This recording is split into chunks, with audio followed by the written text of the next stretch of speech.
Hello and welcome, dear students.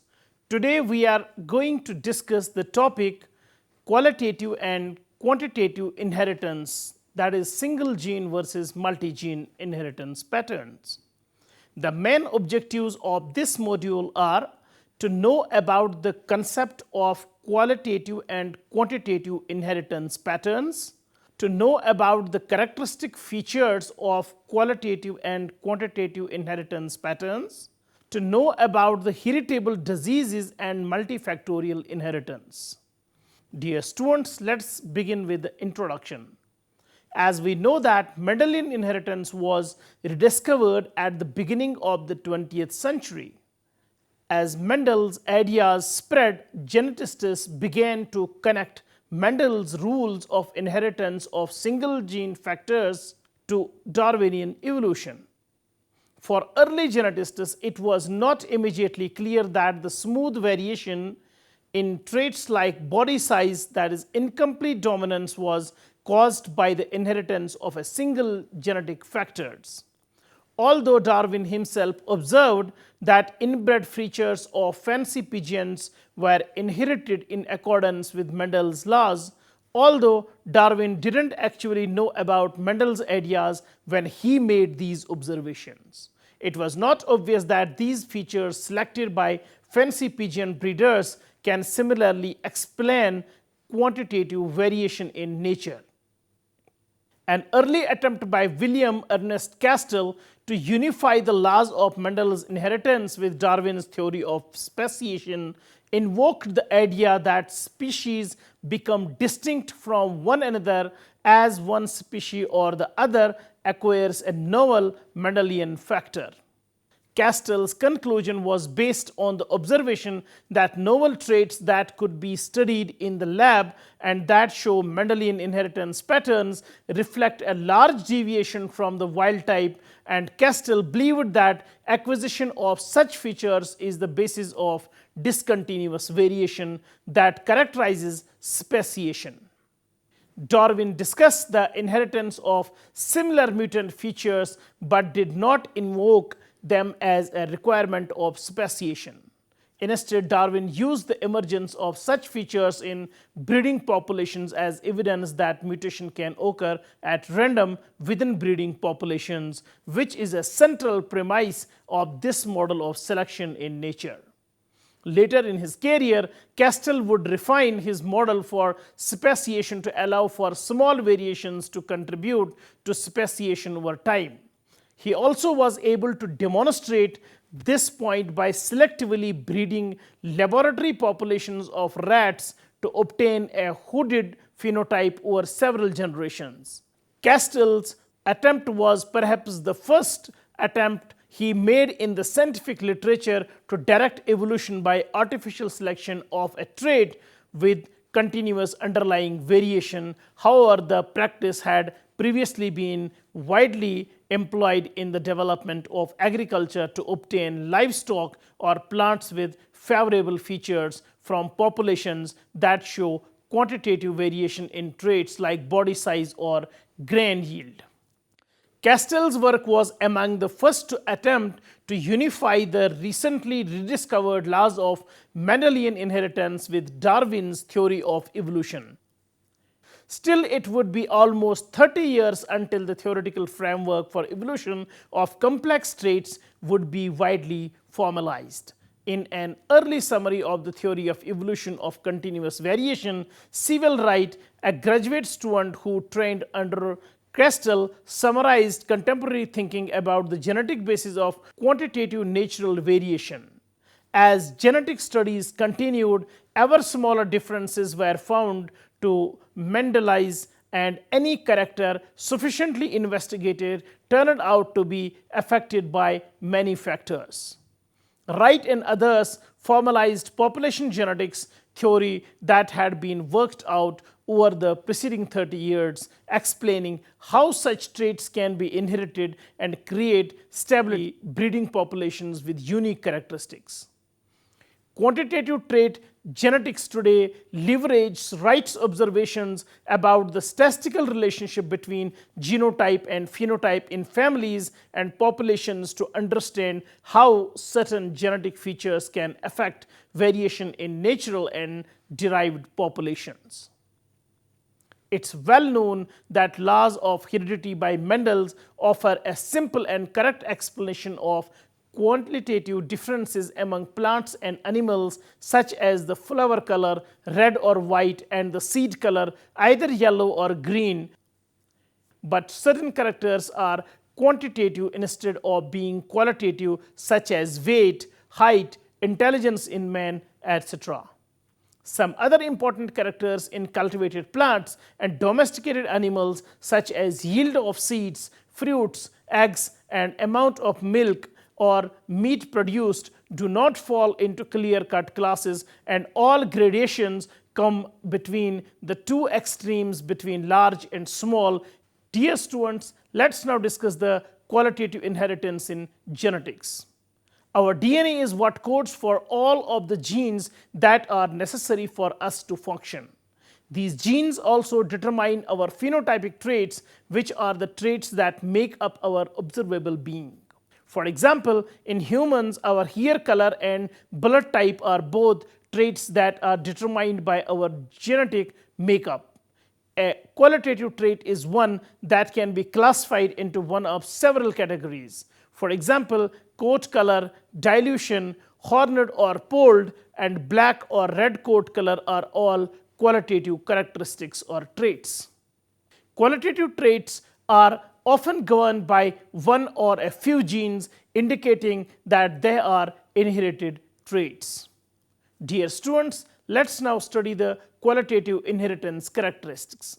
The inheritance of qualitative features with two different expressions, such as tall and dwarf pea plants, is referred to as qualitative inheritance or monogenic inheritance. A single pair of opposing alleles control each character. Every single character has two separate contrasting features, that is, two different phenotypes. Whether the character is regulated by one or both dominant genes, the degree of expression stays the same. Single effect genes have been discovered. Environmental factors have no effect on it. It reveals a discontinuous sequence of inheritance. Individuals from the F1 generation have a strong resemblance to the dominant parent. The F2 generation has a 3:1 ratio of individuals. There is no expression in the middle. It is concerned with single matings and their offsprings. Counting and finding ratios can be used to analyze this inheritance. So qualitative features like pea plant height, seed coat, and color are examples of inheritance. Dear students, let's discuss the qualitative traits in humans. The finest example is that of the blood group. Blood is an example of qualitative trait in humans. Rh positive or Rh negative blood can be found in humans. We have a positive blood type if we possess the gene coding for the Rh protein in our body, or that is the A positive, B positive, O positive, or AB positive. If we don't have the gene Rh, our blood will not contain Rh factor, and we will have a negative blood type, that is A negative, B negative, AB negative, or O negative. Outside of these two distinct alternatives, there is no in-between or variety. Dear students, let's now discuss the quantitative traits. Quantitative traits are governed by the Mendel's laws of inheritance. These are clear-cut traits resulting in two extremes, such as the flower color, that is purple or white, seed shape, round or wrinkled, and the seed color, that is yellow or green. There is no intermediate phenotype in between. Variation in qualitative trait is called discontinuous variation. However, some other important characters in cultivated plants and domestic animals, such as the yield of seeds and fruits, as well as the eggs, amount of milk or meat produced by the animal, etc., do not fall into two clear-cut classes, and all gradations appear between the two extremes, that is, from positive to negative. For example, between the black and white skin of humans, that is between red and white color of wheat grains. These characters are called as quantitative characters. The variation in quantitative trait or character is called continuous variation, in opposite to that of the qualitative, where it is called discontinuous variation. Such quantitative characters show a continuous variation. Mendel's method of analysis is hard to apply in such continuously varying characters because they seem to mix or blend with each other instead of getting segregated in the offspring of hybrids. The problem of inheritance of quantitative character was taken up by Swedish botanist H. Nilsson Ehle in 1908 and American scientist E. N. East in 1910 to 1916. These investigators showed that this apparent blending inheritance can be explained by supposing that continuously varying characters are due to the combined or cumulative action of several genes, each of which exerts a small effect on the same character or trait to be expressed in the phenotype.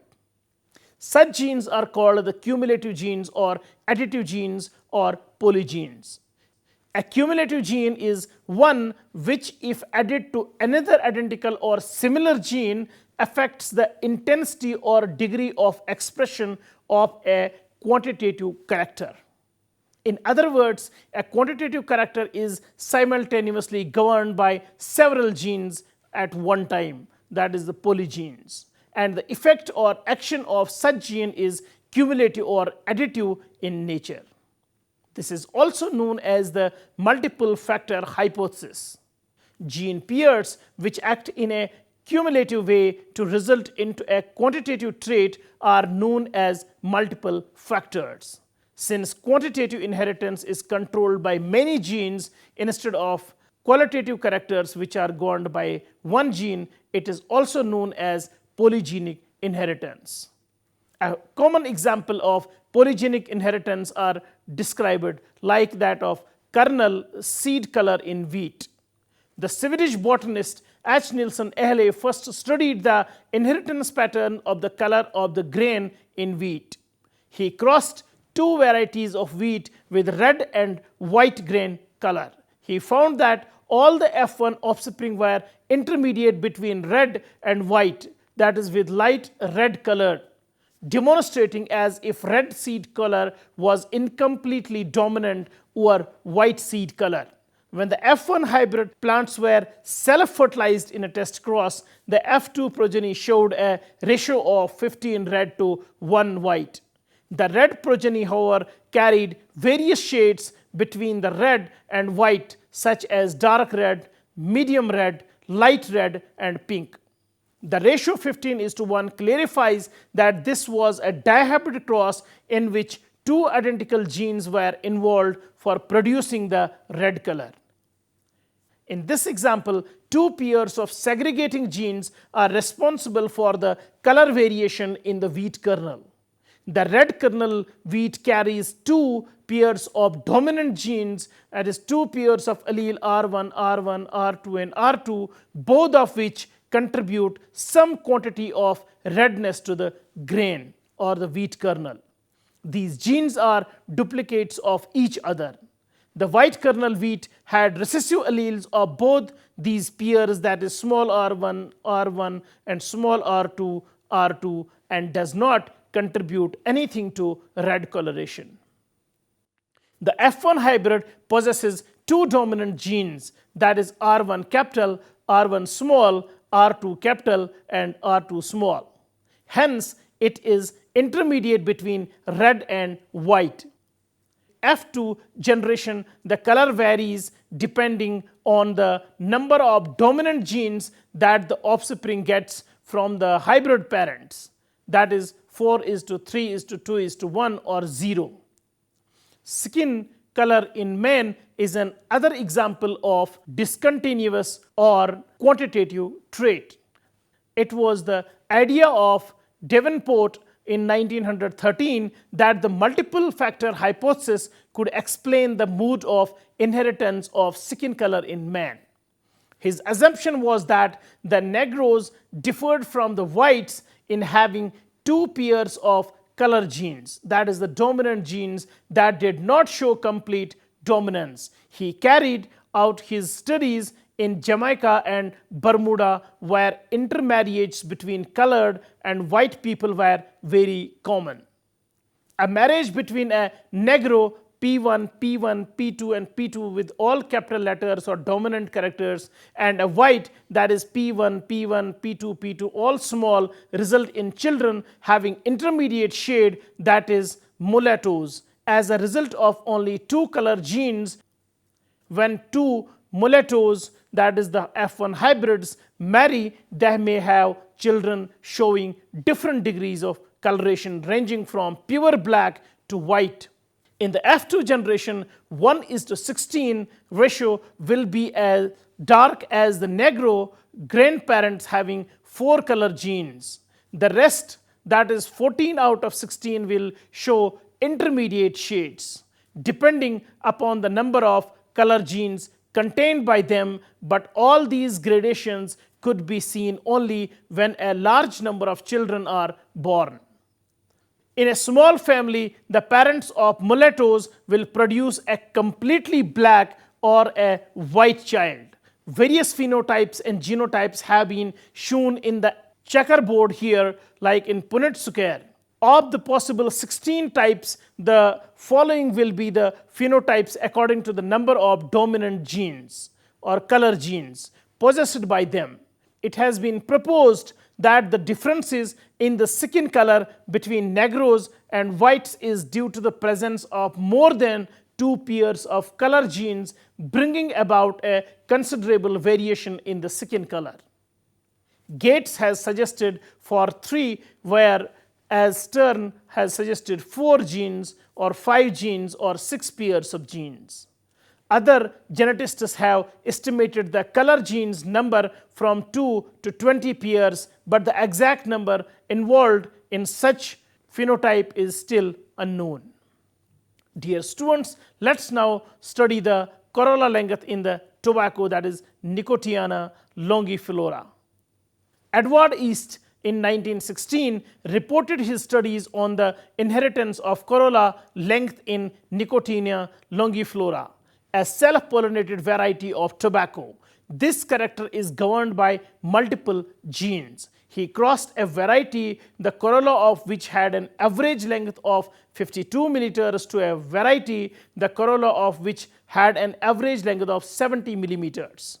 Both of these varieties had long been inbred and therefore were of homozygous nature. The marked differences in corolla lengths were inheritable, pointing out that they are controlled by genes rather than by environmental factors. East found that F1 hybrid was intermediate with means corolla length of 61 millimeters. In F2 generation, a much larger variation for corolla length than in F1 generation was observed. The variation was continuous, that is governed by quantitative genes as well. East raised 444 F2 plants and failed to get even a single plant similar to either of the parents. This pointed out that more than 4 pairs of genes were involved in determining the length of the corolla in Nicotiana longifera plant. East postulated that each dominant gene contributed towards the length of corolla length of Nicotiana longiflora. According to him, the contribution of each dominant gene can be calculated by a specific formula. Thus, in example, each of 6 dominant genes contributed to corolla length of Nicotiana longiflora.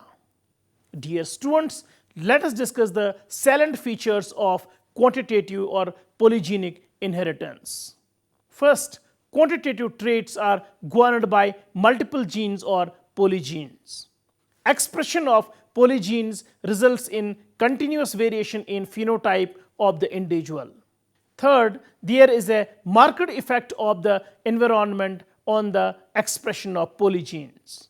Fourth, polygenes can be subjected to statistical analysis in order to assess their number regarding a particular trait or character.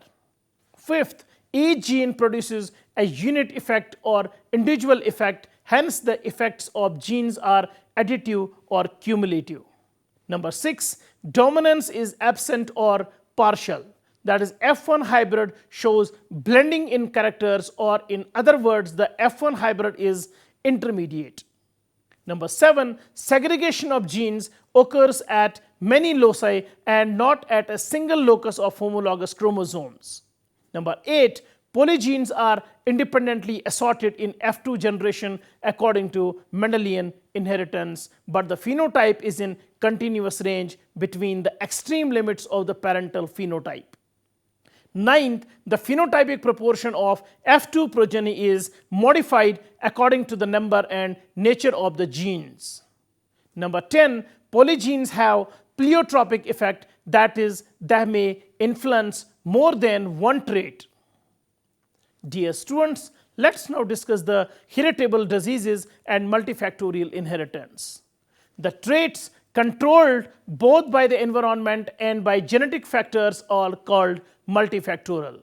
Usually, multifactorial traits outside of illness result in what we can see as continuous characters in organisms, especially human organisms such as height, skin color, and body mass.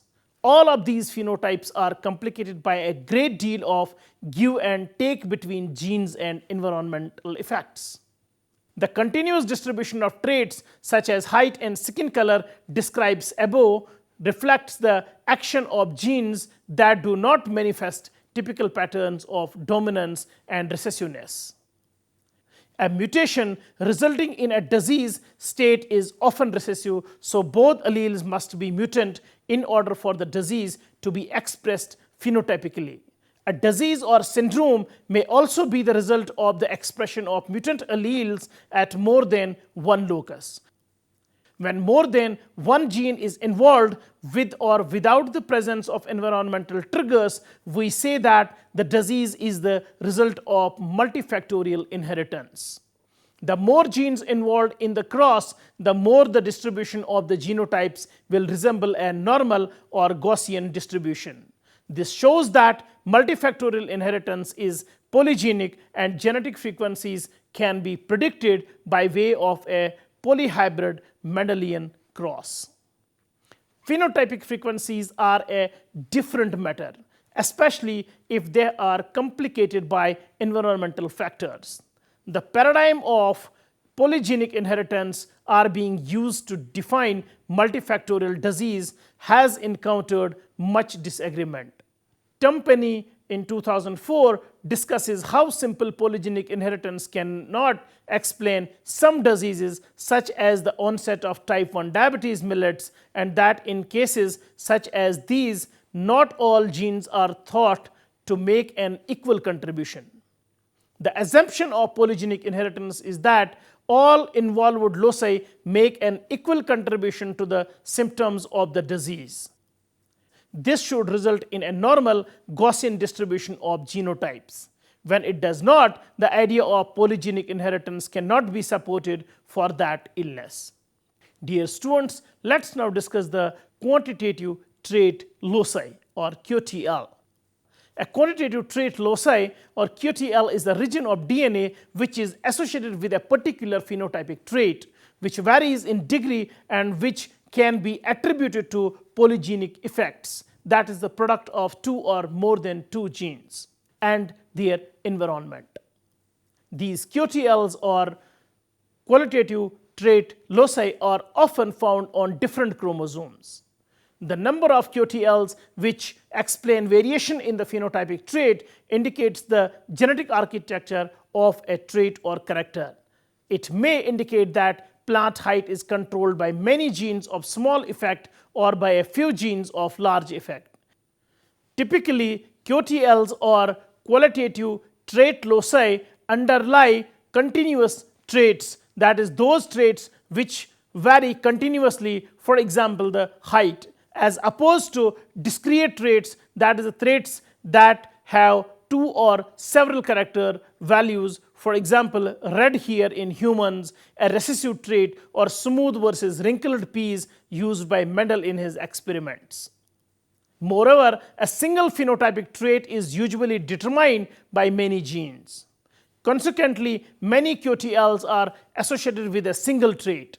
Another use of QTLs is to identify candidate genes underlying a trait. The DNA sequence of any gene in this region can then be compared to a database of DNA for genes whose function is already known, this task being fundamental for marker-assisted crop improvement.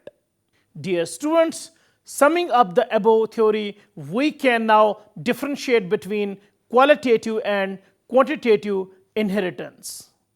Qualitative genetics deals with the inheritance of traits of kind like form, structure, color, etc., while as quantitative inheritance deals with the inheritance of traits of degree, that is the height, of length, weight, number, etc.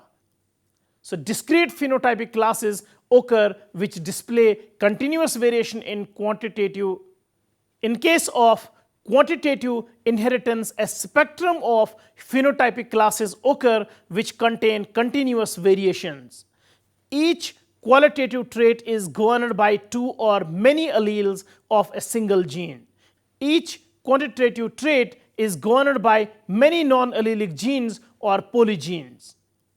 The phenotypic expression of a gene is not influenced by environment in qualitative inheritance. So environmental conditions affect the phenotype expression of polygenes in quantitative inheritance.